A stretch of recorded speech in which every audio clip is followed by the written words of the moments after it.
Welcome to video 3 of this series for the genesis process for self-destructive and addictive behavior. In video 3, we're going to look at part 2 of what's broken. And we're going to talk about the brain. And I want to do a little disclaimer before we start is I'm oversimplifying the brain. Of course, the whole brain is involved with everything we do, but there's a part of our brain that is particularly involved with addictive behavior. So what we're going to talk about is a part of the brain which is called the limbic system. You know, if you make a fist like this with your hand and you tuck your thumb in like this and bring your fingers over to the side like this, over here would be your ears, okay? This would be your eyes, and this up here is what your prefrontal cortex. That's a part of your brain that separates us from other animals, where we have morals and values and plans and pin numbers and go to school and remember everything. But this in here where your thumb is, this is the very heart of your brain, which will be important to get to later on in the next video, and it's called the limbic system. And basically, this limbic system is the unconscious part of you that really controls everything you don't control. Your heart and lungs and your emotions and reactions, okay?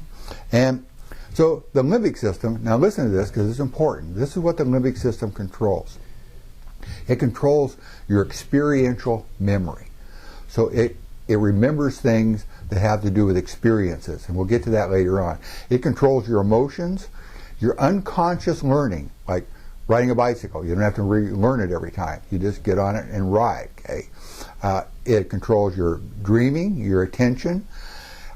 It controls your responses to pleasure and reward.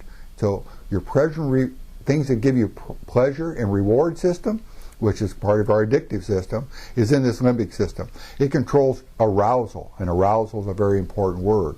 We talked about it in the last video, that as arousal goes up, your prefrontal cortex shuts down.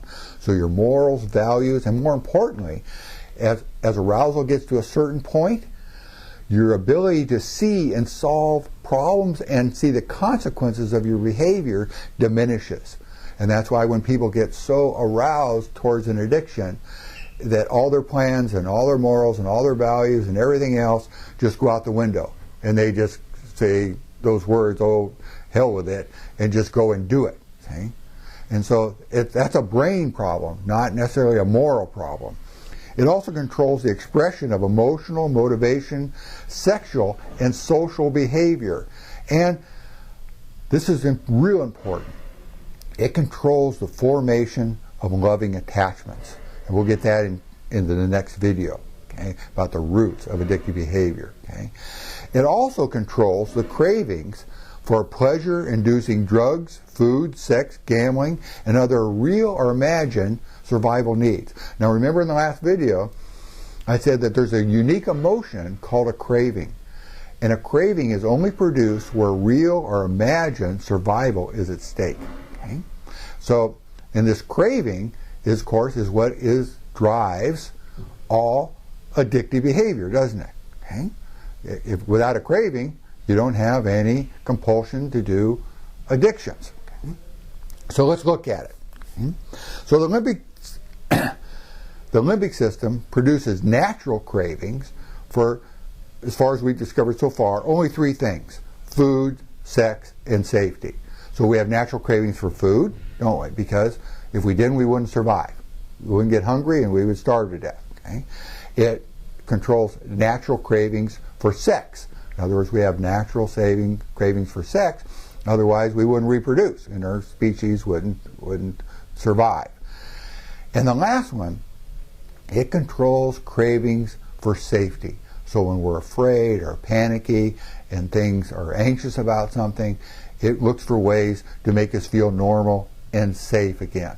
And that's where drugs and alcohol and some of these other things come into it, is I'm all anxious today, I'm upset, I can't function, so I take a drink, I take a pill, smoke a joint, shoot some heroin, do something like that, and then I feel normal again. And this is important because addiction is not about getting high. Remember, I've worked with this for over 40 years, 30 years, as a Christian, and I've directed several programs, large residential recovery programs.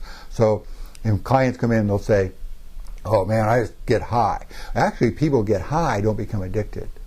What causes you to become addicted is when your brain, this limbic system, begins to associate a behavior or a substance with being able to function and feel normal.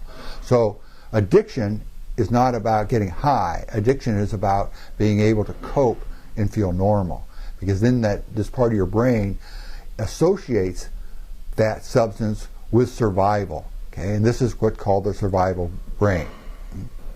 Now, the limbic system has 3 responses to what it believes we need to be able to survive. And those 3 responses, you've heard this before, are fight, flight, and freeze. Okay?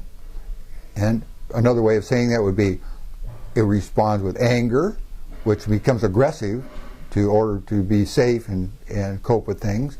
It can create fear, which will cause us to fight or run away, or it can create a numbness, okay, where we just go numb. Now, the brain's limbic system is very simple, and this is important for you to understand this whole mystery and phenomena of addictive self-destructive behavior. Okay, has a very simple memory system.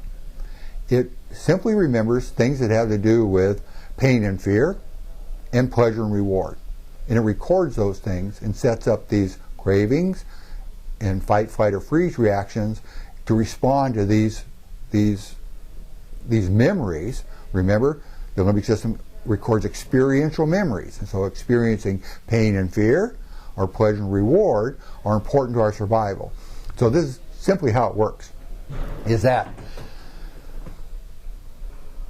it sets up systems that says pain and fear, that's bad, so avoid it. Okay?